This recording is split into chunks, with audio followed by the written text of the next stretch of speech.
آج کا موضوع غفلت بھری زندگی کے حوالے سے، غفلت بھری زندگی کہ جو ہمارا ایک لائف سٹائل ہے زندگی گزارنے کا، اس لائف سٹائل میں کیا خامیاں ہیں اور کیا کیا خوبیاں ہم نے اپنے لیے بنا رکھی ہیں۔ آج اگر ہم دیکھیں بطور قوم، بطور نیشن، بطور مسلمان اپنے آپ کو دیکھیں کہ آج ہم کہاں پہ کھڑے ہیں اور ہمیں کہاں پہ ہونا چاہیے۔ یہ آپ کی خدمت میں چند ایک باتیں اس حوالے سے میں نے عرض کرنی ہے۔ آج ہمیں ایسا کیوں لگتا ہے کہ آج ہمارے ذہنوں پہ غفلت کی پٹی بن چکی ہے؟ آج ہم غفلت بھری زندگی میں کیوں مبتلا ہیں؟ آج ہم نے یہ لائف سٹائل کیوں اڈاپٹ کیا ہے؟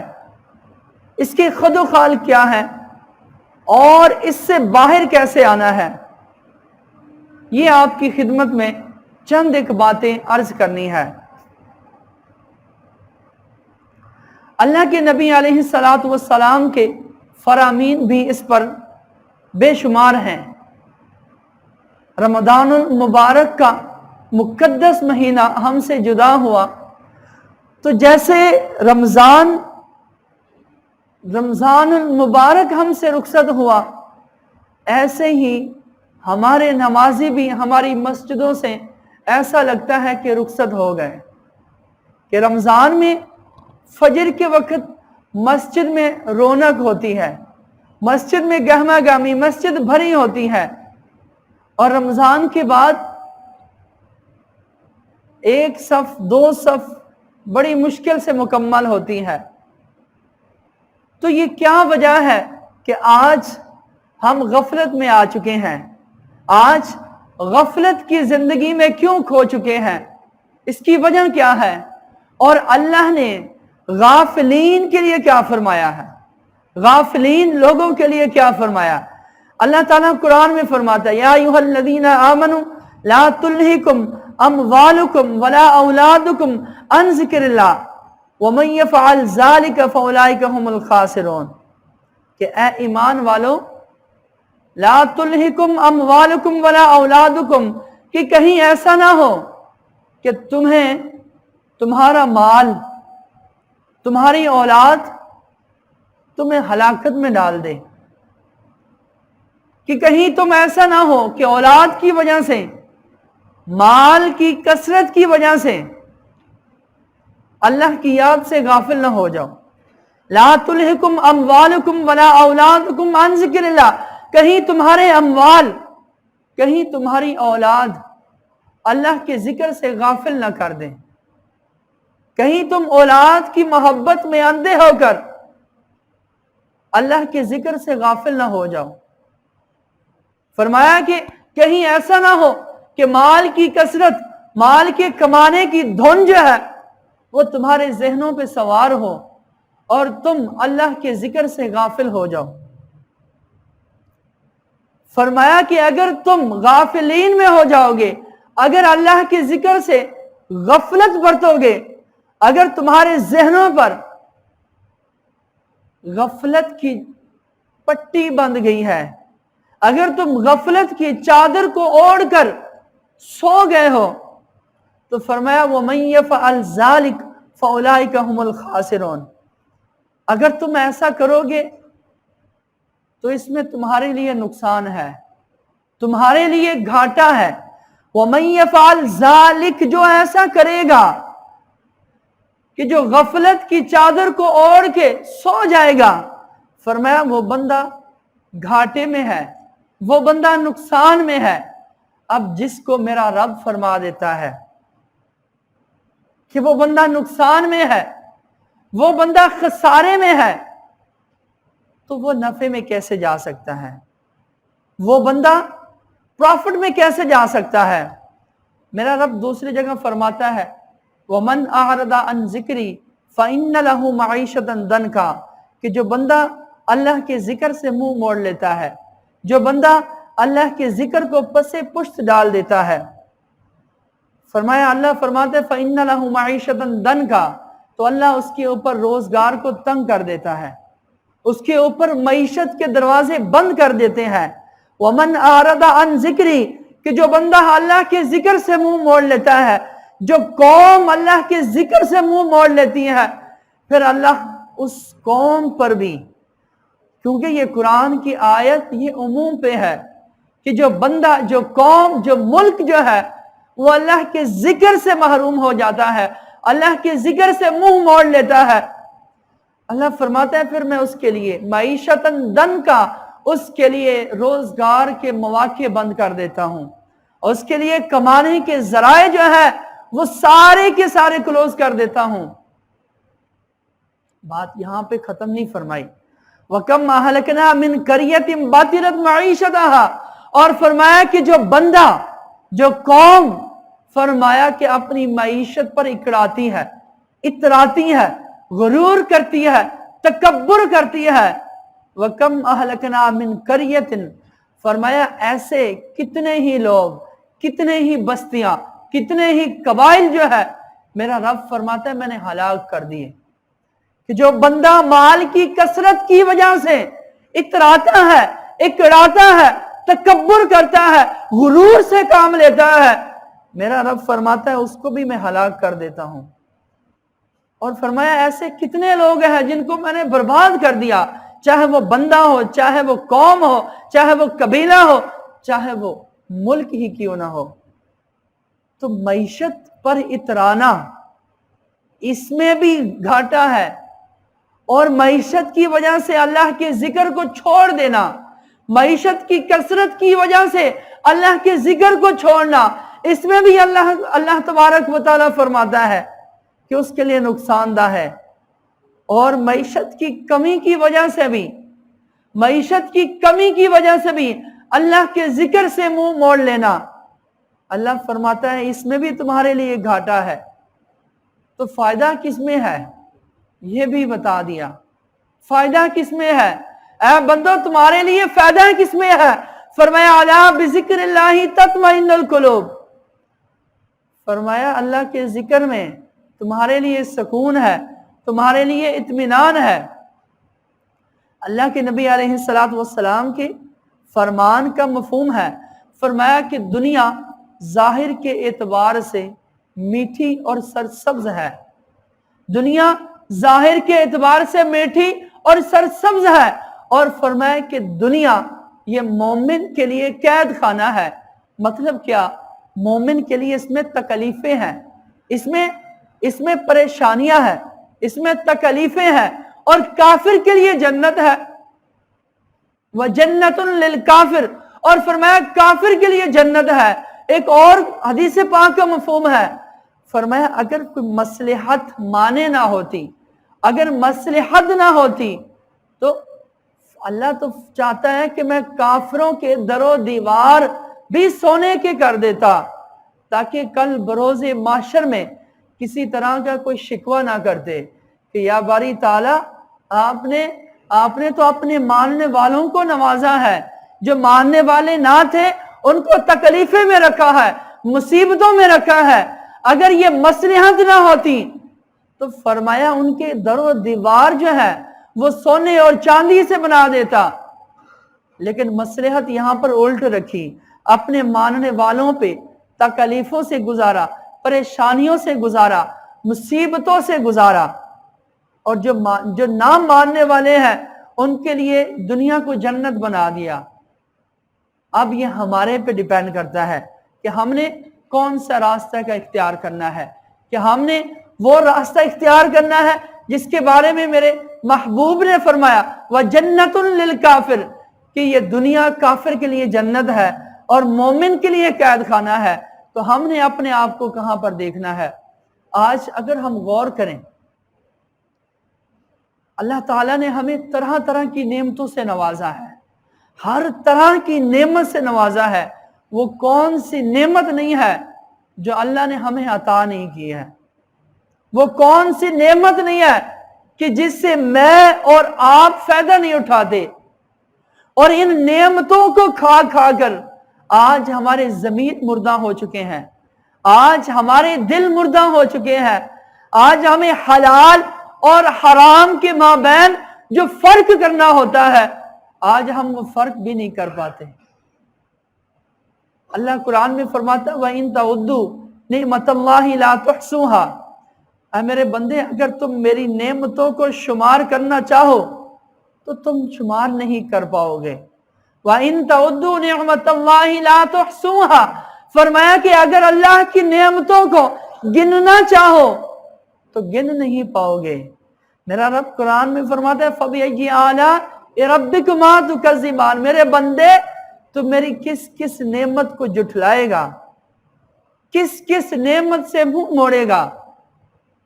یہ آنکھیں یہ بہت بڑی نعمت ہے، آنکھوں کے اوپر یہ جو بال ہیں یہ بھی بہت بڑی نعمت ہے، یہ جو بال ہے یہ بھی بڑی نعمت ہے۔ اگر یہ بال نہ ہو تو یقین جانیے آپ اپنی مرضی سے اپنی آنکھیں نہ بند کر سکتے ہیں نہ کھول سکتے ہیں۔ یہ ہاتھ بہت بڑی نعمت ہے، اگر ایک انگوٹھا نہ ہو تو آپ اپنی ہاتھ سے کوئی چیز پکڑ نہیں سکتے۔